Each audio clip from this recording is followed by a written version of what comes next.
नमस्कार, मैं तत्व गुरु आपका स्वागत करता हूं अपने इस विशेष वीडियो सेशन में।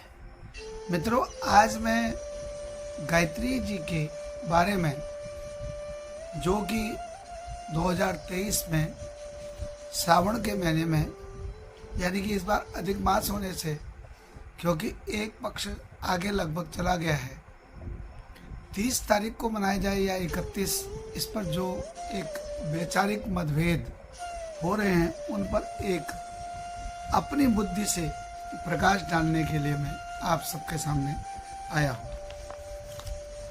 मेरा किसी से कोई अपनी बात को रखना मेरा मकसद है। मैं किसी व्यक्ति के साथ कोई विवाद करने के लिए या इस पर कोई तर्क कुतर्क करने के लिए नहीं आया। अपनी बुद्धि के स्तर से सबने बताया है और अपनी बुद्धि के स्तर से मैं भी बता रहा हूँ, और यही बात लगभग पिछले वर्ष के इस पर्व में भी हुआ था। मित्रों, इस वर्ष भी पूर्णिमा जो है वह सूर्योदय से लगभग 2 घटी और 57 पला, जिसे आप कह सकते हैं कि 71 मिनट तक है। यानी कि सूर्य उदय हो रहा है 5:54 में, और हमारी जो पूर्णिमा की तिथि है 5:54 से लेकर वो है 7:05 तक।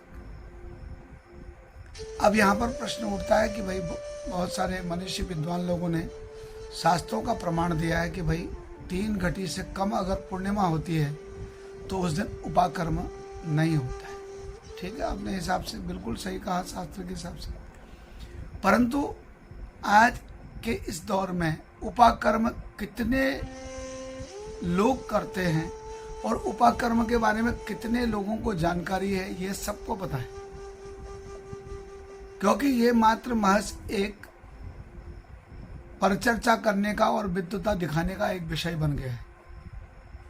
कितने ब्राह्मण लोग, कितने क्षत्रिय लोग उपाकर्म में सम्मिलित होकर के उसी विधि से गायत्री धारण करते हैं। जैसा कि मैं अपने विगत दिनों से गायत्री जी के बारे में ही परिचर्चा अपने फेसबुक लाइव में और अपने यूट्यूब चैनल सरल समाधान में बता भी रहा हूँ। हमारे वहाँ तो बहुत सारे लोगों को गायत्री मंत्र तक याद नहीं है। उपाकर्म जैसा एक वैदिक अनुष्ठान एक सामान्य व्यक्ति के लिए कहाँ संभव है। इसलिए आचार्य लोग, पुरोहित लोग अपने द्वारा क्या किया जाता है, एक प्रतिष्ठित यज्ञोपवीत को पहले ही अपने यजमान जी को दे देते हैं, और यजमान जी को यज्ञोपवीत धारण करके, यानी कि क्या है कि यज्ञोपवीत धारण करने का, यानी कि उस दिन 30 तारीख के दिन लगभग हमारी जो पूर्णिमा लग रही है वो मध्याह्न काल में लगभग लग रही है। क्योंकि मैं पंचांग खोला हुआ हूँ और इसी पंचांग में मैं देख रहा हूँ कि इसमें जो है हमारे वहाँ 30 तारीख के दिन जो है पूर्णिमा जो है 12 घटी और 45 पला के बाद लग रही है। यानी 12 घटी 45 पला का मतलब हुआ 5 घंटा, यानी कि लगभग 10:30 11 बजे से लगभग यह हमारी लग रही है। और मित्रों, 11 बजे के बाद गायत्री को धारण करने का विधान नहीं, क्योंकि हमारे वहाँ कहा गया कि संध्या का एक समय माना गया है। संध्याम उपासते येते सततम संसितव्यता विधूनाम पापस्ते यान्ति ब्रह्मलोकम सनातनम। यानी गायत्री जपने वाला, संध्या करने वाला व्यक्ति सनातन ब्रह्मलोक को प्राप्त करता है। परंतु गायत्री जपनी कब है? तो प्रातःकालीन संध्या के लिए कहा गया है उत्तमाम तारकोपेता मध्यमाम लुप्त तारकाम अधमाम सूर्य सहिताम प्रातः संध्या तीर्था स्मृताम। तो कहा गया कि सबसे बढ़िया जो संध्या मानी जाती है प्रातःकालीन, कि हल्के हल्के तारे दिख रहे हों और भोर होने को हल्का हल्का उजाला हो रहा, और उसके बाद मध्यम क्या है, जब तारे बिल्कुल विलुप्त हो गए हों और उजाला उजाला जैसा होने लग गया हो, और अधम जो हमारी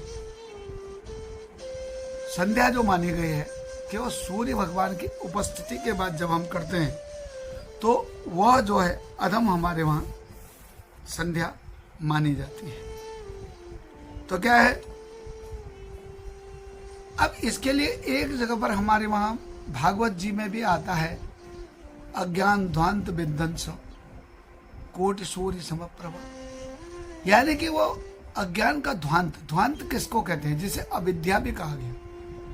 मैं दार्शनिक विषय रख रहा हूं, पौराणिक विषय या तार्किक विषय मेरा नहीं है, मैं आध्यात्मिक विषय रख रहा हूं। तो हमारे वहां मैं रोज बता भी रहा हूं, और पुनः आप लोग इसको अगर जिसे और डिटेल से सुनना है तो वो हमारे फेसबुक लाइव या फिर हमारे जो है उस पर देख सकते हैं, हमारे यूट्यूब में देख सकते हैं। तो मित्रों, हमारे वहां माना जाता है कि संध्या में जो मंत्र है वो भगवान के उस दिव्य प्रकाश का मंत्र है जो हमारे अंदर की अविद्या को खत्म कर देता है। अविद्या होती क्या है?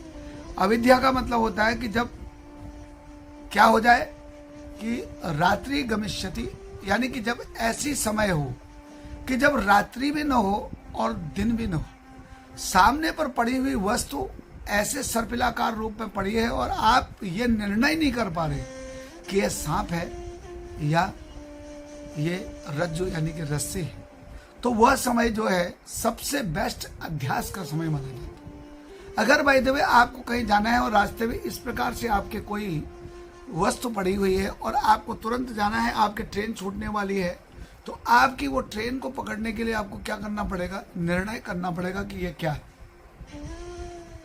तो अगर वो सर्प हुआ और आप नाग कर गए, कहीं उसने अगर कहीं आप पर कोई अटैक कर दिया तो जीवन से हाथ धोना पड़ेगा। अगर वो सर्प न हुआ और हम भ्रम से उसे सर्प समझ करके हमने अगर अपनी यात्रा स्थगित कर दी तो शायद हमें बहुत बड़ा लाभ होने से हमें हमारी रुकावट आ जाएगी। तो वैसे समय पर क्या चाहिए? प्रकाश चाहिए। अगर आपके पास उस समय टॉर्च या फिर उस समय सूर्य भगवान का उदय हो जाए तो क्या होगा कि आपको एकदम क्या दिखेगा? स्पष्ट हो जाएगा। अगर रस्सी होगी तो आप उसको लांघ के चले जाएंगे, सांप होगा तो उसको आप भगा देंगे या रास्ता चेंज कर देंगे। ठीक, आप देखिए, जब आपको पूर्ण प्रकाश है वो स्थिति में सबसे बेस्ट है, और जब पूर्ण अंधेरा है, रात्रि का घोर अंधकार है, अमावस्या की रात्रि है, बादल लगे हैं और आपको जाना है और आप चल पड़े, आपके पास कोई टॉर्च भी नहीं है, आप चल पड़े, आपको कुछ दिखेगा ही नहीं। सर्प था तो वो भी भाग्य के हाथ में है, और अगर रस्सी थी तो वो भी भाग्य के हाथ में। वो 100% समर्पण है परमात्मा पे कि जो करेगा भगवान, मैंने तो जाना ही जाना है।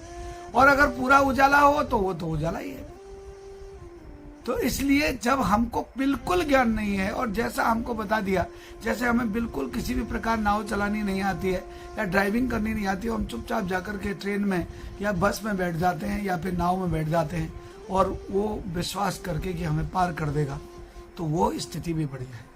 और एक ऐसी स्थिति कि जब क्या होता है कि हमें पूर्ण ड्राइविंग करनी आती है, हम अपने हाथ से अपनी गाड़ी में जाए। परंतु एक ऐसा व्यक्ति जिसे हल्का हल्का ड्राइविंग करनी आती हो, हल्का हल्का चप्पू चलाने आते हो, परंतु परफेक्ट न हो, ऐसा व्यक्ति क्या करता है कि वो नाविक को भी डिस्टर्ब कर देता है, और वो ओवर कॉन्फिडेंस में जब जाता है तो मैं चला लूंगा या नहीं चलाऊंगा, ऐसे के चक्कर में जब भंवर पर फंसने लगती है ना नाव, तो वो वहां पर भंवर में अपना गिर जाता है और भ्रमित होकर अपने जीवन से हाथ धो देता है। इसलिए इसी को हमारे वहां अध्यास कहा गया, इसी को अविद्या कहा गया, इसी को अज्ञान कहा गया है।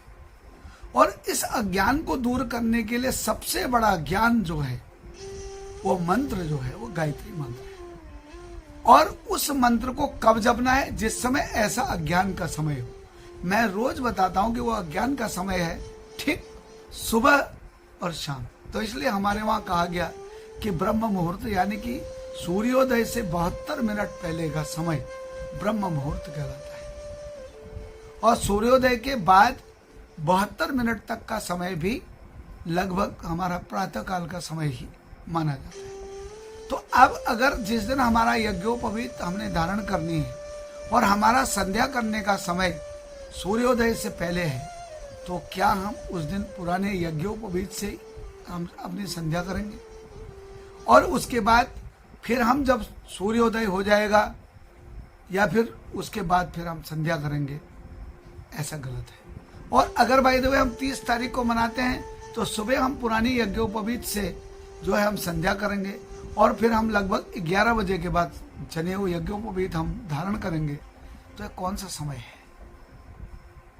तो इसलिए अगर हकीकत में गायत्री मंत्र जपना है और गायत्री मंत्र का महत्व समझना है, तो जब उसका समय ही, जब हमारे ऋषियों ने, मुनियों ने कहा है कि सूर्योदय से पहले ही गायत्री मंत्र को जपना चाहिए, और जिस दिन सूर्योदय से पहले पूर्णिमा पड़ रही है और सूर्योदय के भी लगभग 71 मिनट तक, यानी लगभग 3 घंटे तक अगर पूर्णिमा पड़ रही है, तो हम उस दिन क्यों न धारण करें? यह सबसे बढ़िया है। बाकी शास्त्र में कहाँ पर कैसा लिखा है, क्या कैसा लिखा गया है, उसको कौन कैसा निर्धारित करता है, वो अलग चीज है। मैंने आध्यात्म और जो हमने अपने गुरुओं से सीखा है कि भाई गायत्री जी को कब जपा जाए और कैसे जपा जाए, तो उसके आधार पर 31 तारीख की तिथि सर्वोत्कृष्ट है। बाकी जिस दिन जिसको मनाना है, जैसा अच्छा लगता है, अपने गुरुजी लोग की बात पर विश्वास करिए, क्योंकि जो आपके पुरोहित आपको बताते हैं, जो आपके मनीषी लोग आपको बताते हैं, उन पर आप विश्वास करते हैं, तो उनकी बात को करिए। क्योंकि मेरी बात को आप 100% सत्य समझ करके, नहीं जी हमने तो तत्व गुरु जी की बात को ही मानना है, ऐसा मत समझिए। अगर आपको मेरी बात सही लगती है कि भाई हकीकत संध्या का समय तो यही है, और जरा ये बात उपाकर्म की, उपाकर्म के बारे में आज 90% लोग नहीं जानते हैं, केवल खाली उसको कह देने मात्र से, क्योंकि वो केवल कुछ ही ब्राह्मण वर्ग के लोग, कुछ मनीषी विद्वान लोगों तक ही वो सीमित है। एक आम जनता तक उसको हम पुरोहितों ने पहुंचाया नहीं। मैं हमेशा कहता हूं कि आपको अगर ऐसा करना है तो आप लोग गायत्री शिविर भी लगाया कीजिए। प्रातःकाल जैसे योग शिविर में आप जाते हैं, वैसे गायत्री शिविर में जाकर लोगों को समझाइए गायत्री क्या है, गायत्री को कैसे जपें, गायत्री को कब जपें, कितनी बार जपें, गायत्री कैसे धारण करें, ये सारी चीज सिखाइए। पहले दिन धारण करवा के अगले दिन वो बाथरूम में टांग दे, और वो आदमी क्या उपाकर्म को समझेगा। और हम लोग यहाँ विवाद कर रहे हैं, नहीं साहब मैं कह रहा हूँ मैं विद्वान हूँ, दूसरा कह रहा मैं विद्वान हूँ, तीसरा कह रहा मैं विद्वान। हम उनमें विद्वता दिखाने के लिए, मुझे कोई यहाँ पर आने का कोई इंटरेस्ट नहीं है, क्योंकि बहुत सारे मेरे मित्र लोगों ने मुझसे कह दिया कि गुरुजी आप भी बताइए, क्योंकि आपने हमें जो है अधिक मास के बारे में बताया, और उसी के आधार पर हम लोग जो है शिवार्चन करवा पाए, और इसीलिए हमारा जो है शिवार्चन का क्रम नहीं टूटा। तो इसलिए आप अपना एक निर्णय दीजिए, बाकी जिसको जो करना है, हमको आपका निर्णय सुनना है। इसलिए मित्रों मैंने अपना निर्णय अपने गुरुजी से जो मुझको ज्ञान मिला उसके आधार पर, और शास्त्रों में संध्या के समय के आधार पर, कि भाई जब जिस दिन पूर्ण तिथि है हमारे पास, जिसमें संध्या का समय है, उस समय हम नूतन गायत्री से, और उस समय गायत्री का मंत्र अगर हम जपें तो वह सर्वोत्कृष्ट रहेगा। बाकी मनीषी और विद्वानों से मैं कोई तर्क करने के लिए या कोई विवाद करने के लिए नहीं आया हूँ, क्योंकि मुझे पता है कि पक्का इसमें भी तर्क और इसमें भी विवाद उठेंगे, तो उससे मेरे को कोई फर्क नहीं पड़ता। फिलहाल जिन्हें मेरी बात से जो सहमत हैं वो चाहें तो 31 तारीख को मनाएं, और जो मेरी बात से सहमत नहीं वो 30 को भी मना सकते हैं, क्योंकि मर्जी है आपकी और पर्व है आपका। हर हर महादेव। फिर मिलता हूँ, तब तक नमस्कार।